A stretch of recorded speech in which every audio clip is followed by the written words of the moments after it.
What's up, fight fans? This is Kurt DeVille with Counterpunch Boxing News, and I have some new news concerning Dereck Chisora, Joseph Parker, Fight of the Year, on top of shit of the year. Let me explain. Rounds 1. Chisora came in when the bell rang, charging forward towards Parker, throwing an overhand right, dropping Parker in his corner. Okay? In his corner. That's 10-8.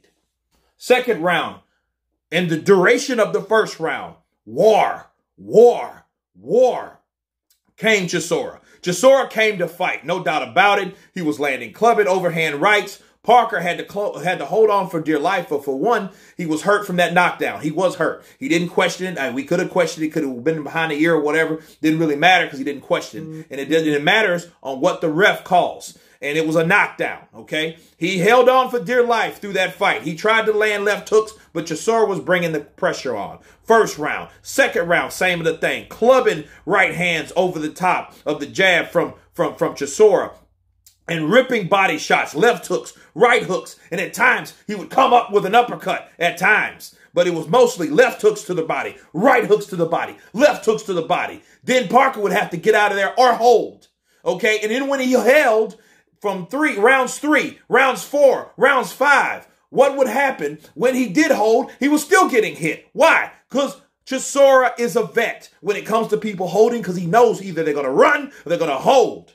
Okay? So he knew what was going on. He knew what Parker was going to do. He said it in Behind the Gloves years ago what Parker was going to do. He wasn't going to stand. He wasn't going to fight. However, Parker had to make adjustments. And you have to give him his credit because he made adjustments because he had to either catch Chisora coming on the inside before he got there, or he's going to have to fight like Chisora. And in rounds 5 and 6 and 7, he started to adapt. Like, look, Chisora's clubbing me and mauling me, so I'm going to have to do the same thing. It was a question of behind the head rabbit punches. Both of those guys were throwing it, and I think Joseph Parker was throwing them because he was retaliating because Dereck Chisora was hitting him behind the head.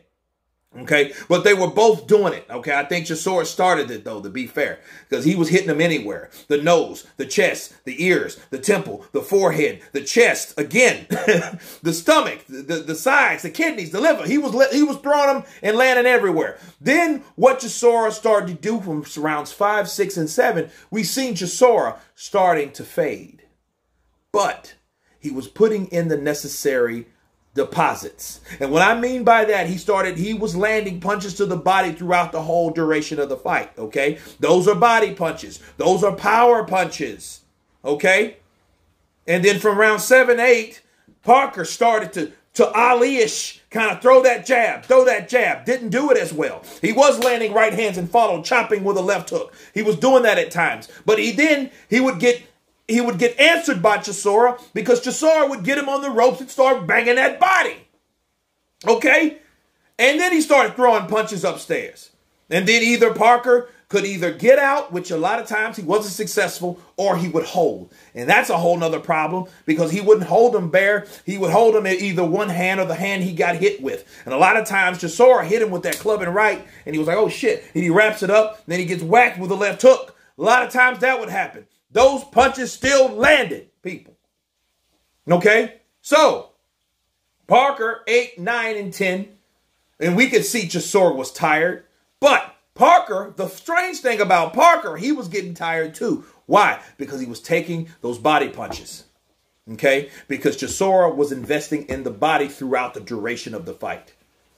Okay? So between the Ali-ish sort of kind of fighting off your back foot in spots, which Parker had to do, and he later adopted whacking him too, right? He knew he had to catch him. And in times he did catch Chisora. But it was always answered, okay? Either with a jab, right hand to the body, left hook to the body, clubbing overhand right, because that's how Chisora does it, okay? That's what was going on in that fight, all right? Rounds 10, 11, and 12. Rounds 10, I could say it's even, okay? Then rounds 11, he hurt Chisora for the first time in the fight. And this wasn't just fatigue. He hurt him. He caught him with a left uppercut. He threw a right, and Chisora dipped, and he caught him with a left uppercut, and it made Chisora go back on the ropes for the first time in that fight at the 11th round. Ding, ding. Final round, 12th round. Now, mind you, these fights, this was a fight of the year. This was back and forth shit. Because Parker knew from round 8, I got to fight this fucking guy. I can't just let him whack me while I hold him. I can't move left or right a lot of times because he's going to chase me. He's going to cut off the ring. He's going to angulo me, okay?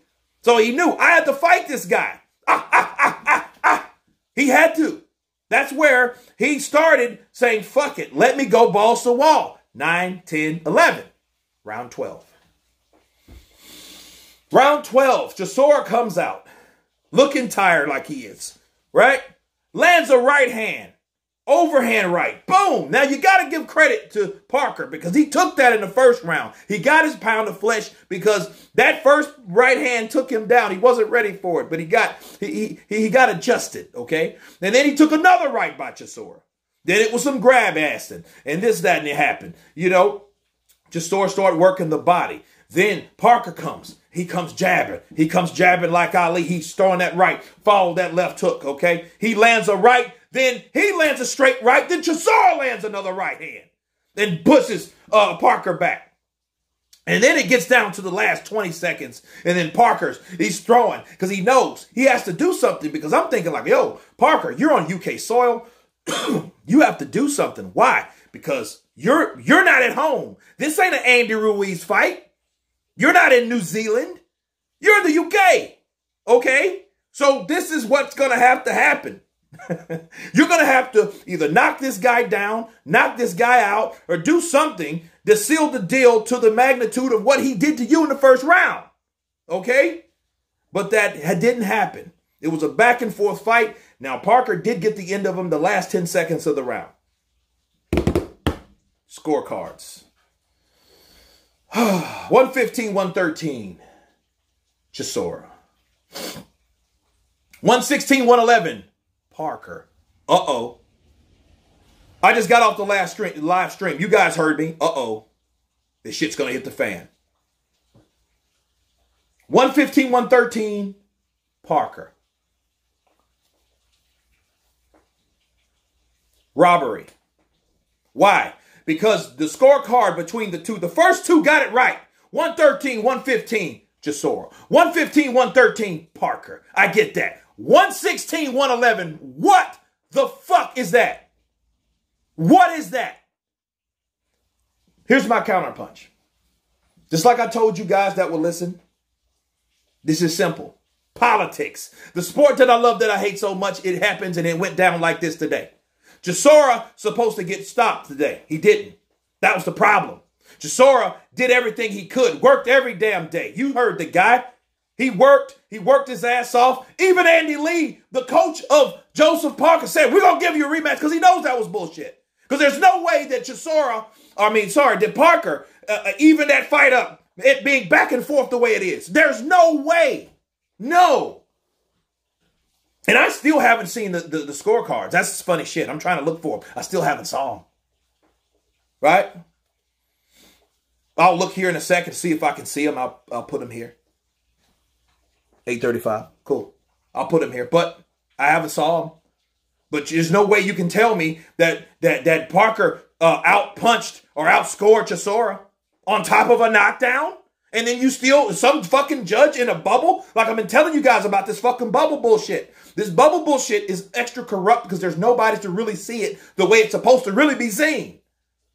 Okay, there's no boos, there's no energy. The right to assemble is fucked up because of the bubble. Right? But I'm not going to get into that. But I will say this, the politics for the power that be, this is what happens. This is what happened tonight. This is my counterpunch. Again, back to it. Chisora, 36, 37 years of age, older, not a former champion, former contender, not the younger guy that isn't promised to be in the game longer, right? Fucking Parker's 29. That's 7 years age difference, or 8, or whatever, 7 or 8, because I think Chisora's either 36 or 37, right?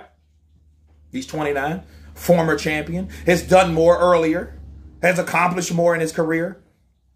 Being younger, I get it. The fix was in due to politics because they're like, hey, we're not going to give this fight to Dereck Chisora. He can sell tickets. He will be the guy that we'll give another fight to see him fucking give his life in hard sweat, blood, and tears to. But we won't give him the fucking victory because he's not that guy that we want to put our money in. That's why. That's what happened. We're going to use that with Parker. That's my counterpunch. It was a robbery. And people around, I just seen Dillian White post that. I'll counterpunch that later. But look, we seen how this shit goes. The sport that I love, that I hate so much. But anyway, that's my video on probably one of the fights of the year, which the shitty part about it, it had to have this type of stuff happen to it at the very end of it. But we had a very classic fight. I appreciate everybody coming on. That's my counterpunch on Joseph Parker versus Dereck Chisora. You guys tell me what you think. Please subscribe. And you guys been Counterpunch. Peace.